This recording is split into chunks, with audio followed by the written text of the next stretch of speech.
Pierre Tardieu, vous êtes à Wind Europe depuis quand même quelques années maintenant et vous avez vu l'association, qui est quand même un syndicat professionnel européen, évoluer, se développer. Quels sont aujourd'hui les grands enjeux que les industriels vous demandent de travailler, sur lesquels ils vous demandent de travailler, et comment vous les représentez auprès de la Commission européenne, entre autres? Pour dire un mot sur Wind Europe, pour cadrer un petit peu le débat, c'est 450 membres sur toute la chaîne de valeur européenne. Et donc c'est un syndicat professionnel qui effectivement existe au départ à Londres puis à Bruxelles depuis à peu près 30 ans et qui est devenu l'interlocuteur privilégié des institutions européennes sur les questions d'énergie renouvelable et spécifiquement sur l'éolien. Donc notre mission, c'est de représenter les intérêts de la filière sur les politiques qui intéressent nos membres et notamment sur le paquet énergie à l'horizon 2030 qui vient d'être publié par la Commission européenne et qui va être débattu maintenant par le Parlement européen et par les États membres sur les 18 mois ou 2 ans à venir. Donc nos enjeux principaux, c'est de faire en sorte que les textes qui sortent au niveau européen soient bien raccord avec les priorités du secteur au niveau du terrain, c'est-à-dire avoir un design de marché qui s'adapte aux contraintes des énergies renouvelables, en tout cas aux caractéristiques des énergies renouvelables, avoir une visibilité pour les investissements à horizon 2030 avec toute la question de l'Union européenne de l'énergie et la planification qui en découle, et avoir une législation propre aux énergies renouvelables qui permette de sécuriser les investissements en la matière. Voilà. Au niveau de la sécurisation des investissements, je reprends la balle au bond, chaque pays a mis en place un modèle pour lancer des appels d'offres.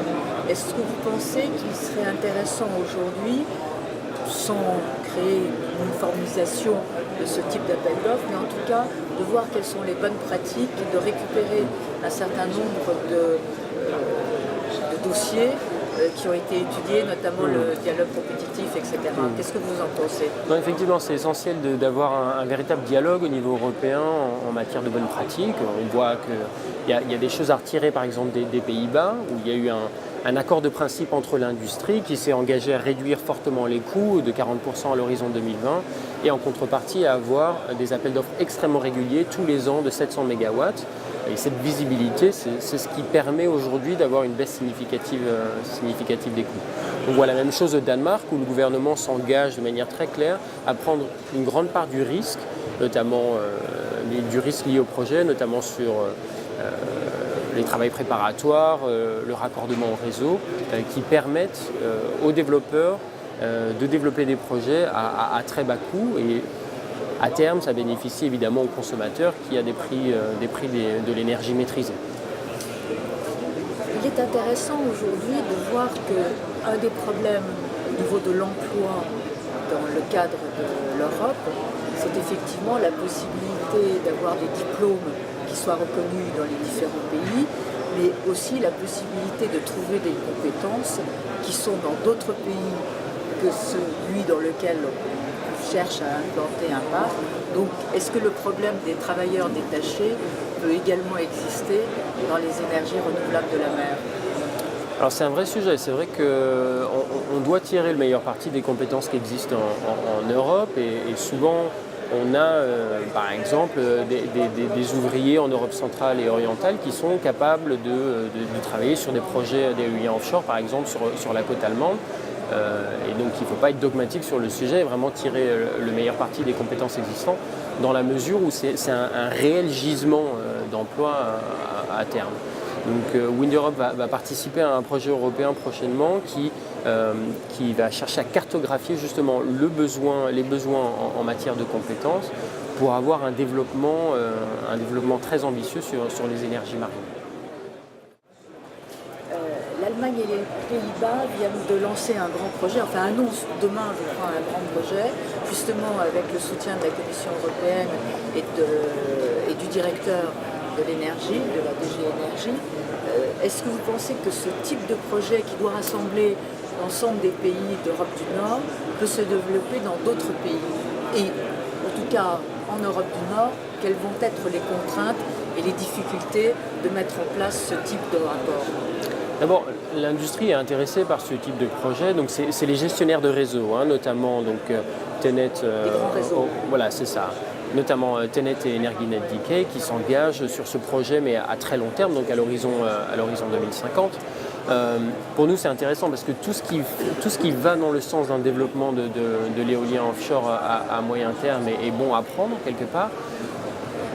D'un autre côté, il ne faut pas perdre de vue que le développement de l'éolien offshore, c'est quelque chose qui a déjà lieu aujourd'hui et on craint un petit peu un essoufflement, une perte de volume au début de la décennie à venir. Donc il faut vraiment se focaliser, à notre sens, sur la période 2020-2030, sur lesquelles on est en train de travailler sur le cadre réglementaire et qui va vraiment nous permettre d'accélérer la transition énergétique. Donc oui, pour l'île artificielle, mais il ne faut pas oublier le court et le moyen terme et surtout intégrer les acteurs de la filière. Un projet qui ne serait porté que par les gestionnaires de réseau perdrait en valeur ajoutée, in fine. Très bien.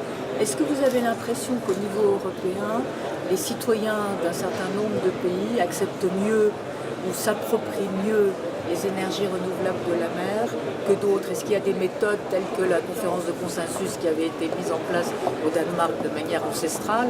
Est-ce que c'est effectivement duplicable sur d'autres pays?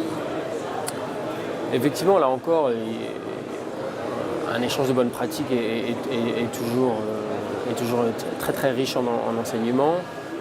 Effectivement, les pays scandinaves ont une culture du consensus.